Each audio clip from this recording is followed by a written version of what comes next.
Bonjour, vous allez bien? Moi, j'entends rien du tout. Vous allez bien?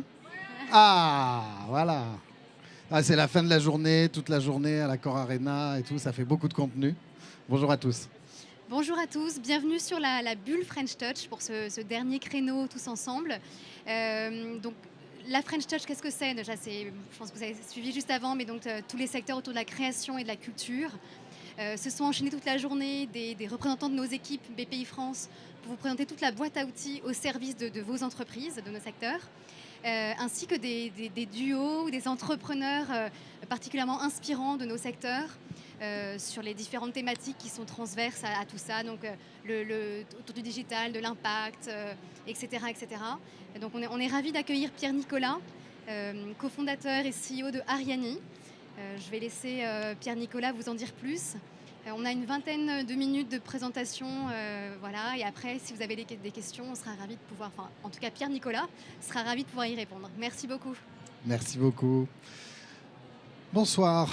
Donc, nous allons parler de l'usage des NFT dans l'industrie de la mode et du luxe. Donc, c'est un titre un peu pompeux. Il y a déjà un acronyme. Donc, bon, compliqué, mais j'imagine que si vous êtes là sous cette bulle, c'est que vous avez déjà entendu parler de ces trois lettres, NFT. Vous avez sûrement déjà entendu parler de Web3, de crypto et de tous ces sujets un peu nouveaux qui mélangent parfois des concepts, des inquiétudes, de l'excitation. Et je vais essayer aujourd'hui de vous dire comment nous, on pense que cette technologie-là va avoir un impact sur le retail, sur les marques, sur le monde de la relation client. En partant de la première industrie créative qui s'empare de l'utilisation de cette technologie, c'est l'industrie de la mode et du luxe. Et vous allez le voir pour des raisons que je vais essayer de rendre les plus claires possibles. Alors 2023, ça a été vraiment l'année de l'explosion de l'usage des NFT. Vous avez entendu ça partout, vous en avez vu partout. Alors 2023, 2022 hein, même en réalité, 2021, 2022, 2023. Et donc on a vu de tout. Voilà. Alors si pendant cette vague, vous avez fait partie des gens qui pensaient que s'échanger des JPEG de singes déprimés aux opinions politiques discutables, c'était un peu bizarre. Vous étiez probablement du bon côté de l'histoire. Hein. Tout ça, c'est un peu calmé. Mais enfin, on a vu plein de choses apparaître. On a vu des vêtements numériques, des cartes de membres digitales, des avatars, des PFP, des profile pictures, qui s'arrachaient pour des milliers d'euros pour pouvoir ressembler à un robot bizarre sur Twitter au lieu de mettre sa propre photo. Donc vous avez vu tout ça et vous êtes sûrement demandé, mais sérieusement, c'est ça le futur de l'Internet? Et il y a une partie de la réponse qui est oui et une partie de la réponse qui est heureusement non. Et donc on va essayer de voir en quoi c'est intéressant. Je vais introduire un nouveau concept, puisque je n'ai pas peur de rajouter des termes barbares, qu'on appelle zéro party data. Alors, si on regarde comment fonctionne Internet aujourd'hui, c'est très simple. La donnée personnelle, c'est la monnaie de l'Internet. Si c'est gratuit, c'est vous le produit. Donc, l'essentiel du temps, on utilise des services gratos. On donne toute notre vie, nos photos, des images, toutes nos données personnelles. Et puis, les marques, elles récupèrent la donnée, les GAFA, elles récupèrent la donnée et elles la monétisent, elles la vendent aux marques. Est-ce que vous savez que ça peut coûter jusqu'à 120 $, 120 € pour une marque dans la beauté pour obtenir son premier client avec une pub sur Instagram? 120% d'un panier moyen pour obtenir ce contact. Alors on le fait une fois, puis après on essaie de garder. On se dit après on va faire de la lifetime value. Mais en fait, notre monnaie d'échange, c'est nos données personnelles. Et puis il y a 2-3 boîtes dans le monde qui ont des valorisations 10 ou 15 fois supérieures à celles de leurs clients principaux. Regardez la valo de Facebook versus celle de Google et de Coca, qui sont leurs deux principaux clients. Pardon, de Coca et de L'Oréal, qui sont leurs deux principaux clients. Et on hallucine sur la valorisation de ces entreprises. Donc ça, c'est le monde de l'Internet aujourd'hui. Alors, les NFT, en tout cas ces systèmes qui permettent de créer des actifs numériques. Donc qu'est-ce que c'est un actif numérique? C'est un petit bout de données qu'on peut distribuer à quelqu'un et qui peut contrôler. D'accord? Donc ces NFT, ça va permettre quoi? Ça va permettre de distribuer de la donnée directement aux utilisateurs sans leur demander de venir nous suivre sur les réseaux sociaux ou sans récupérer leurs données personnelles. Évidemment, je ne dis pas qu'on va passer de l'un à l'autre comme ça tout d'un coup. Au début, ça va devenir un complément. Pour être bien clair sur les concepts, first party data, c'est la donnée que je collecte. Donne-moi ton email et je te donne 15% sur ta première commande. Third party data, c'est la donnée que je loue en tant que marque à Facebook, va me suivre sur Instagram et ensuite je paierai des campagnes pour te parler. Zéro partie data, c'est la donnée que je distribue à mon client. Au lieu de lui collecter quelque chose, je lui donne quelque chose. Et donc, nous, on pense que ces NFT, ces petits bouts de données numériques dans lesquels on peut mettre des singes bizarres, on peut aussi y mettre des données utiles pour le client, liées à son expérience avec la marque, et qui vont permettre à la marque d'avoir un lien direct avec lui. C'est pour ça qu'on s'appelle Ariani. On est là pour créer ce fil d'Ariane, finalement, direct, droit, désintermédié entre des marques et des utilisateurs. Alors, une fois qu'on a dit ça, bon, ça paraît quand même un peu loin de votre quotidien, quoi. Vous allez sortir d'ici, vous allez aller sur un site, on va vous reproposer 15% contre votre email, vous allez ouvrir Instagram, on va vous remontrer une pub d'un nouveau truc que vous ne connaissez pas, qui est hyper cool et que vous avez vraiment envie d'avoir. Et la marque va payer 100 balles si jamais vous allez au bout du buying journey. Donc là, je vous présente des choses qui sont un petit peu balbutiantes. C'est le début. On peut se dire, mais attendez, mais à quel moment tout ça va arriver? Nous, on est convaincus que toutes les marques utiliseront cette technologie partout, tout le temps, dans quelques années. Mais en attendant, il faut vivre avec le quotidien. Et le quotidien, c'est un quotidien dans lequel il y a un peu moins d'excitation autour de tout ça.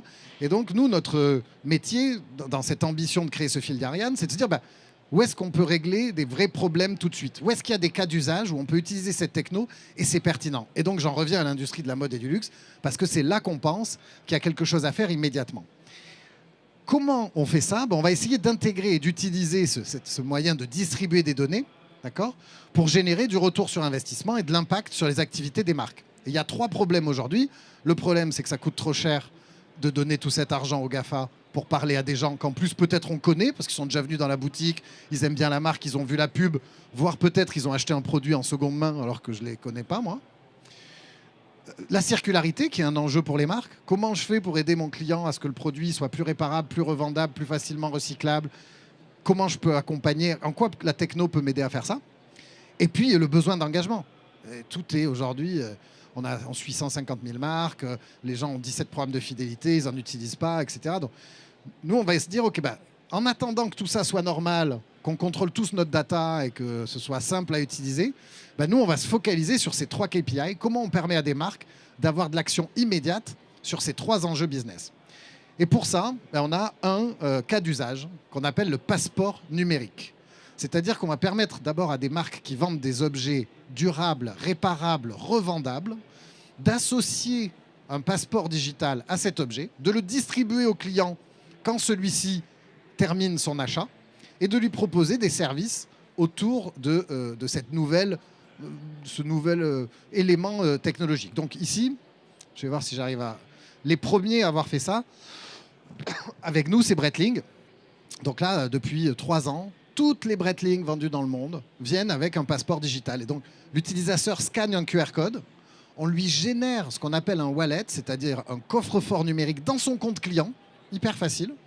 Et à partir de là, il va pouvoir savoir combien vaut sa montre, participer au club. Évidemment, s'il veut la revendre, il va appuyer sur revendre et puis il va transférer le passeport digital avec la montre. Il va générer de la confiance auprès de la marketplace, auprès de l'acheteur final. Et puis, s'il transfère bien tout ça, ce qui évidemment nécessite énormément de SI.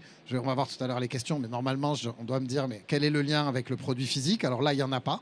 C'est un QR code unique qui vient au moment de l'achat, mais on ne scanne pas le produit. Donc, ce n'est pas un truc contre la contrefaçon. Le produit, il faut qu'il y ait quand même un numéro de série, il faut qu'il y ait des éléments de sécurité. Qu'est-ce qui se passe si le passeport n'est pas transféré? Il faut mettre en place les applications pour le transférer. Donc, on travaille avec des marketplaces, avec les marques qui mettent en place ce service. Donc, Breitling, ça a été les premiers à le faire. Et puis ensuite, il faut que je sorte de là, je crois. Voyons si ça marche. Là, on vient de lancer avec Mugler le passeport numérique de leur première collection de sacs à main. Donc là, ce coup-ci, il y a un vrai lien physique-digital, puisqu'il y a un QR code unique à l'intérieur du sac qui est tissé à l'intérieur du sac. Et quand on le scanne, on accède à ce passeport digital et on peut rentrer dans cette expérience qui, demain, pourra nous amener à nous connecter à une marketplace comme Vestiaire Collective, à remplir automatiquement les informations du produit pour pas galérer pour aller rechercher quel était le modèle, quelle est l'année, quelle est la couleur. On remplit tout ça, puis on n'a plus qu'à prendre les photos de l'état et on peut facilement effectuer la transaction. On est en train aussi de travailler à des cas d'usage autour des vins et spiritueux.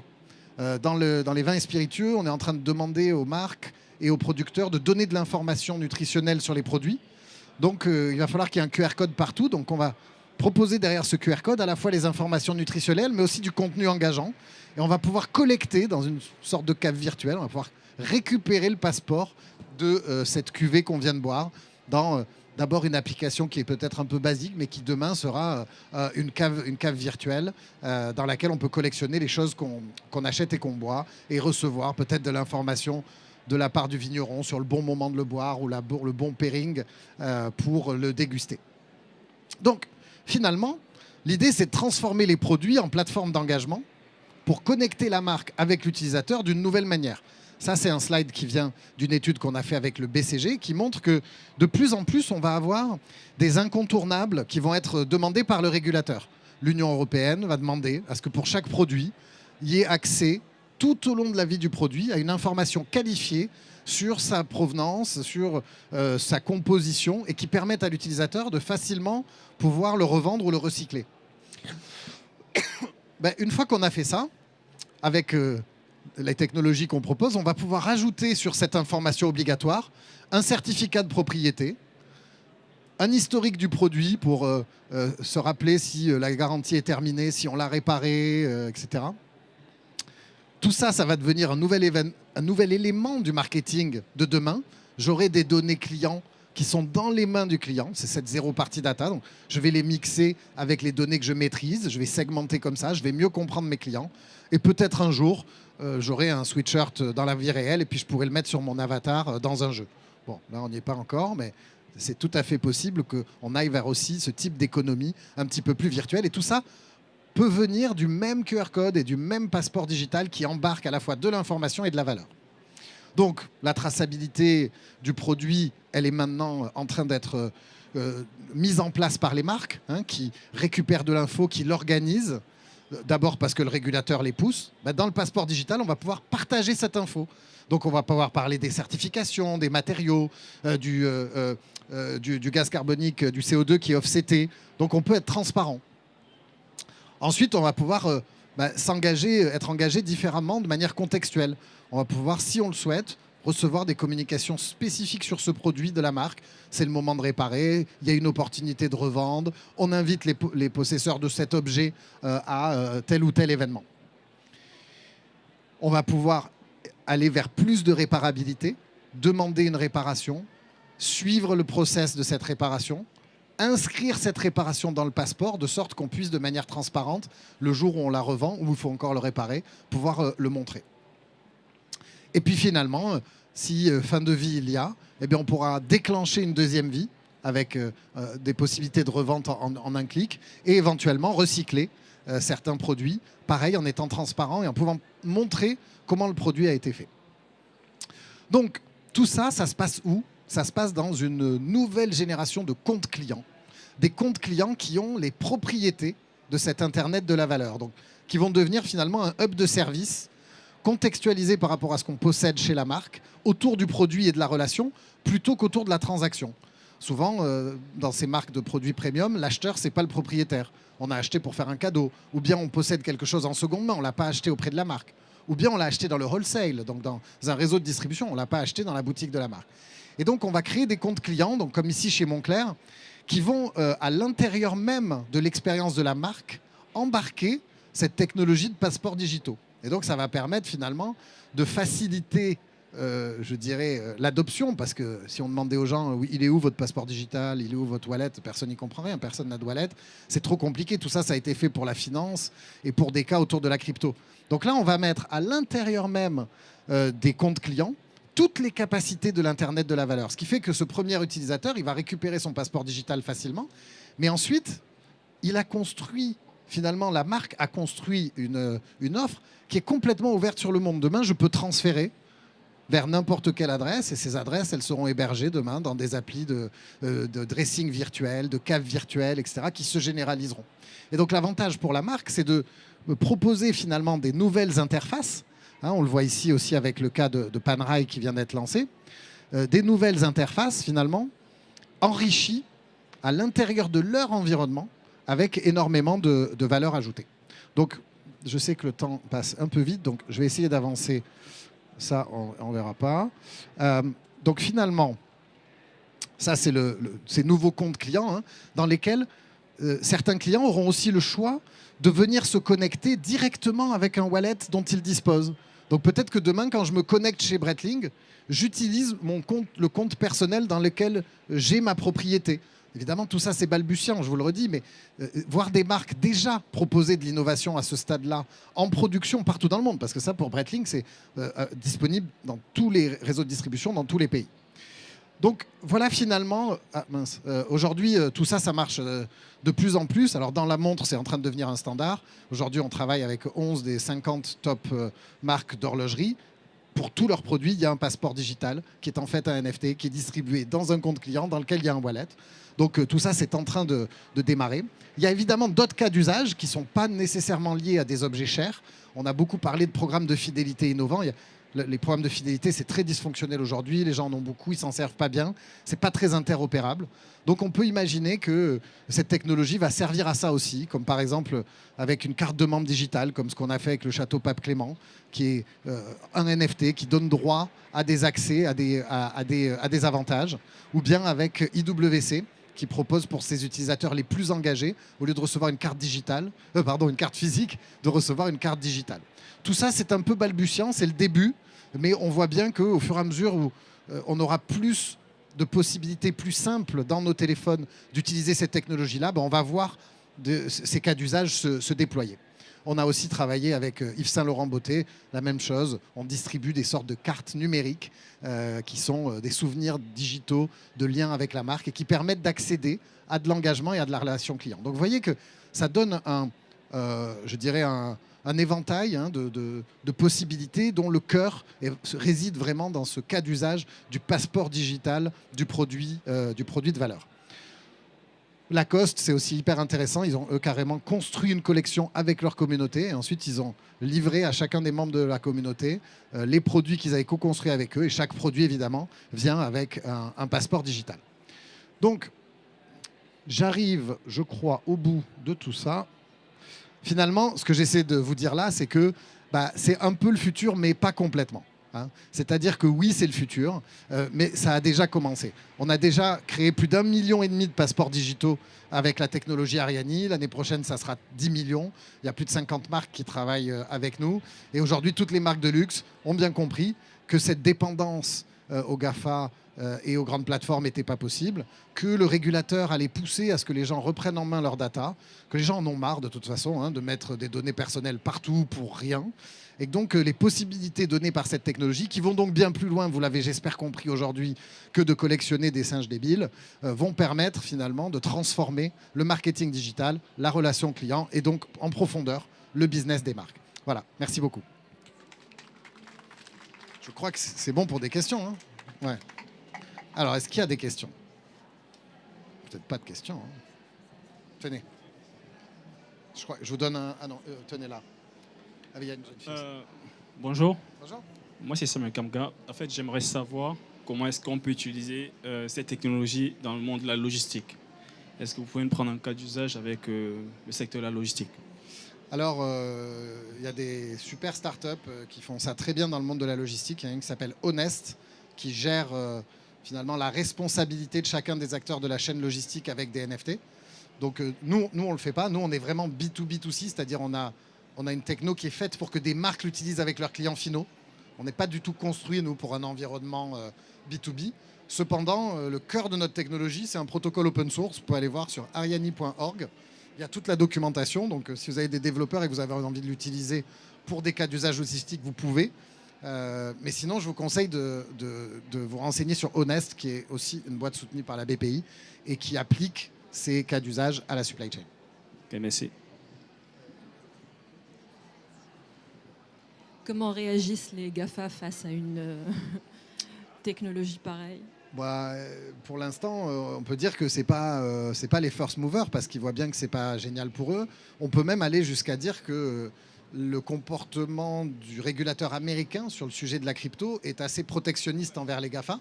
Ils voient bien que tout ça, ça va à l'encontre en fait de la centralisation de l'ensemble des données de l'ensemble des gens du monde sur des serveurs contrôlés par ces entreprises-là. Donc évidemment, ils ne sont pas très motivés.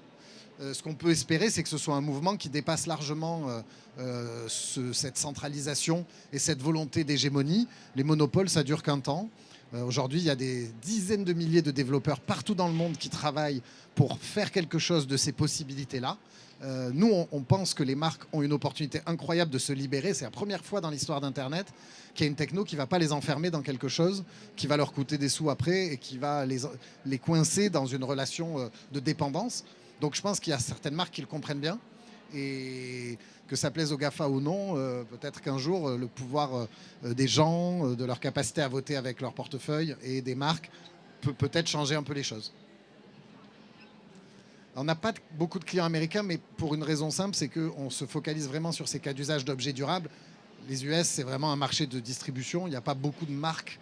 Trouvez-moi, à part de la défense ou des avions, des trucs durables et réparables à quelques marques de bagnoles, mais l'essentiel des produits durables vendus aux États-Unis, ils sont vendus là-bas par des marques européennes et asiatiques.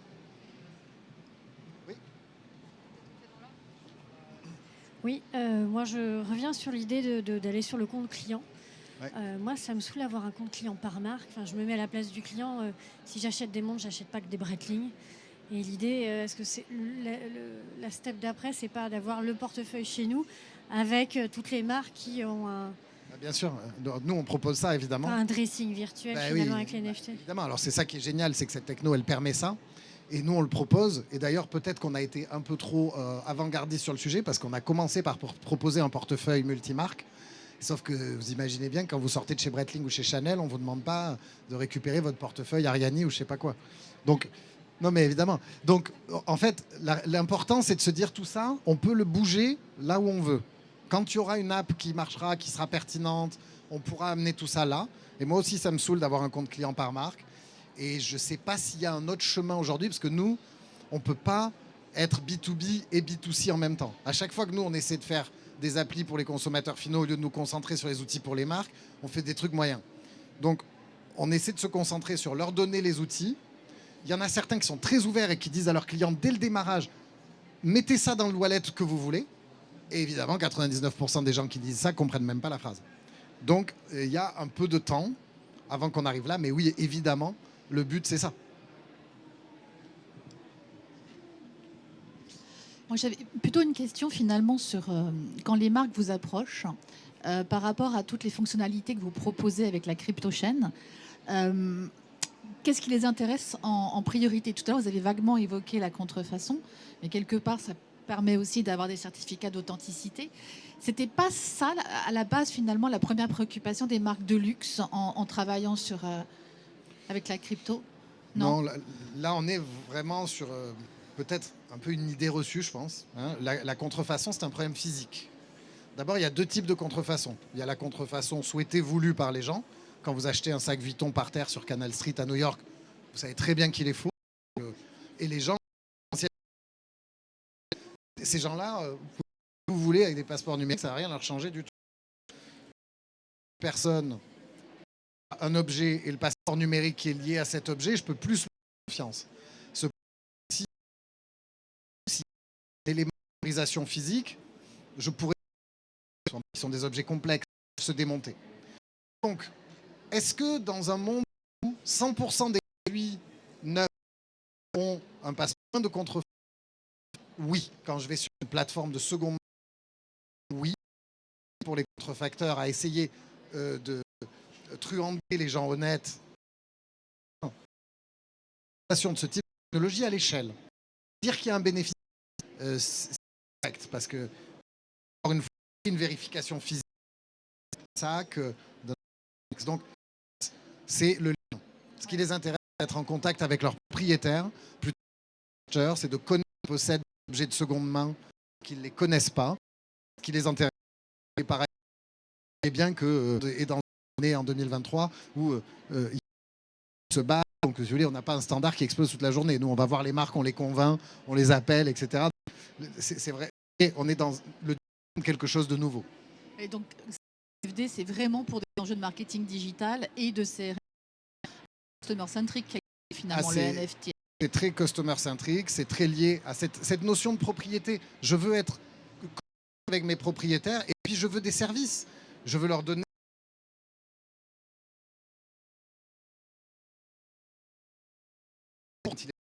permet de mettre des systèmes de royalty, de réengager les gens qui rachètent pour les ramener dans le filon de la marque. Est-ce que tout ça, ça permet pas d'avoir un vrai business autour de la seconde main et peut-être demain d'avoir de la croissance qui vient pas que de la production d'objets neufs? Donc ça aussi les intéresse. En tout cas, elles sont convaincues qu'elles doivent construire leur infrastructure de données distribuées, de passeports distribués, et que ça va prendre du temps. Et donc elles s'engagent, elles investissent. Et il y a de la com, il y a plein de trucs qu'on peut faire maintenant. Impact business.